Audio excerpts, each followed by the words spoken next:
Here's how to handle being ghosted by a hiring manager at Halloween.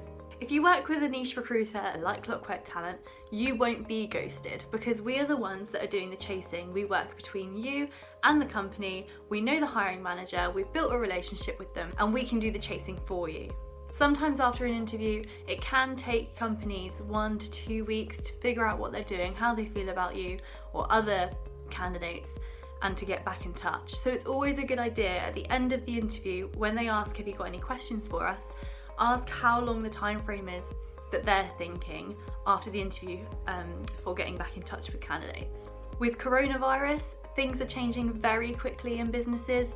Teams are being sent home suddenly and budgets are being cut instantly. This might cause some accidental ghosting from hiring managers if their jobs are suddenly on the line or the department's changed. They could just forget what they were doing, and it might take a while for them to get back to you. If you have been waiting a while to hear back after an interview, here are the 3 things you should do. Number 1, follow up with an email or a phone call, however you feel more comfortable.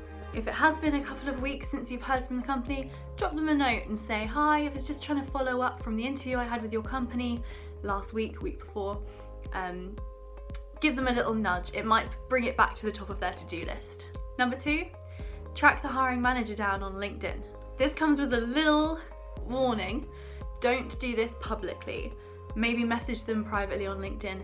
Please, please, please, it's the worst thing you can do is to post and call out a hiring manager on LinkedIn publicly. They won't like that. It'll probably give you some really bad points towards your interview that you had. So drop them a message privately and just give them a nudge to remind them that you are waiting for feedback from the interview that you had with them. And the third thing, if it's taking a while, if it's been weeks and weeks and you still haven't heard back, move on to the next thing. If the company is messing you around and you've been waiting ages to even hear a bit of feedback, it's probably not the right job for you. So I would continue your search and try and find the next job and interview there. The best thing I can suggest is to go through a recruiter. That way there's a much less chance of being ghosted, if any, and you will have someone fighting your corner and tracking down the hiring manager if they do suddenly disappear. Happy Halloween!